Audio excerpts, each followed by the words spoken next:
Xin chào các bạn. Trong phân tích kỹ thuật, không phải mô hình nào cũng cho tín hiệu rõ ràng ngay lập tức. Có những mô hình càng bị hiểu sai, càng dễ khiến trader vào lệnh sớm hoặc là nhầm hướng. Và mô hình cái nêm hay là wedge chính là một ví dụ điển hình.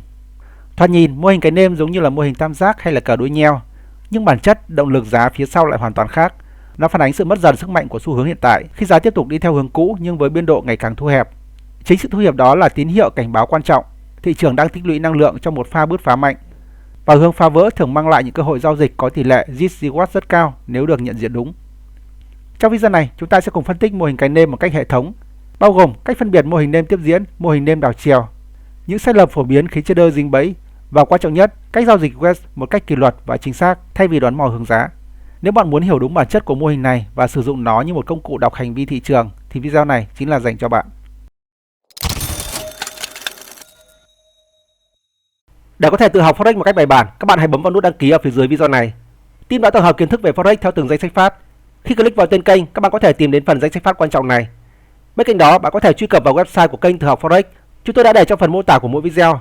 Bạn có thể truy cập trực tiếp vào website để cập nhật những thông tin mới nhất và chính xác nhất về thị trường này.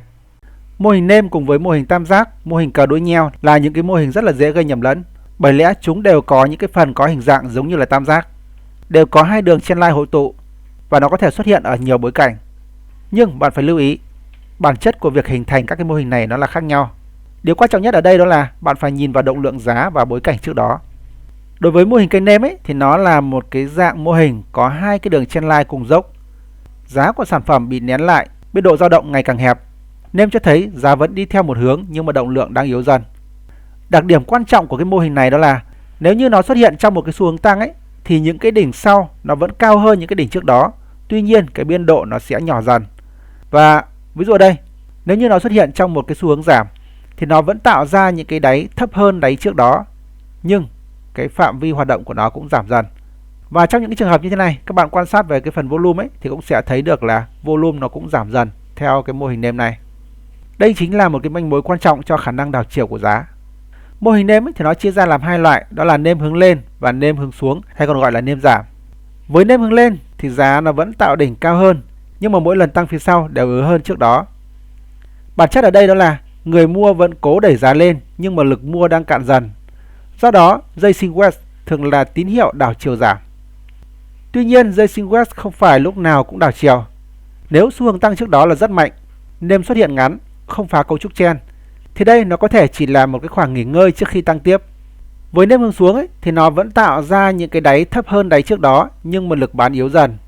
Người bán cố gắng đẩy giá xuống nhưng không còn đủ lực. Đây thường là tín hiệu đảo chiều tăng. Trong trường hợp mô hình xuất hiện trong một cái xu hướng giảm cực mạnh, tin xấu hỗ trợ xu hướng, thời gian hình thành nêm ngắn thì falling wedge có thể chỉ là một cái nhịp nghỉ để giảm tiếp. Trên màn hình là một cái bảng so sánh giữa nêm đảo chiều và nêm tiếp diễn. Nhìn vào đây các bạn có thể thấy được những cái sự khác nhau khá là cơ bản giữa hai cái mô hình này. Đối với nêm đảo chiều thì cái phần trend trước đó nó thường là kéo dài hơn thay vì nó diễn ra một cách mạnh mẽ như là nêm tiếp diễn. Và độ dài của cái nêm đảo chiều thì nó cũng sẽ là dài hơn so với nêm tiếp diễn. Volume đối với nêm đảo chiều thì nó cũng giảm rõ ràng hơn. Và đặc biệt hơn nữa, cái vị trí của cái nêm này nó xuất hiện. Đối với nêm đảo chiều thì nó sẽ xuất hiện gần đỉnh và đáy. Với nêm tiếp diễn thì nó sẽ xuất hiện ở giữa trend. Như vậy, câu hỏi quan trọng ở đây khi mà chúng ta xác định mô hình đó là chúng ta tìm hiểu xem nêm nó xuất hiện ở đâu trong cái xu hướng của sản phẩm. Và đương nhiên rồi, chúng ta xem xét thêm một vài những cái tiêu chí như thể hiện ở trên màn hình ở đây. Về cách giao dịch cũng như là đo target chuẩn với cái mô hình nêm này thì các bạn cần phải thực hiện giao dịch với một cái nguyên tắc, đó là không vào trong nêm, chờ breakout rõ ràng mới thực hiện các cái lệnh giao dịch.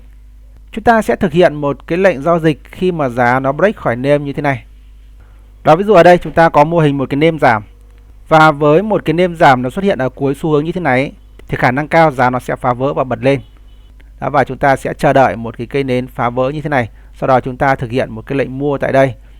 Đối với một cái lệnh giao dịch như thế này thì khi đặt stop chúng ta sẽ đặt ở phía dưới cái đáy trước đó.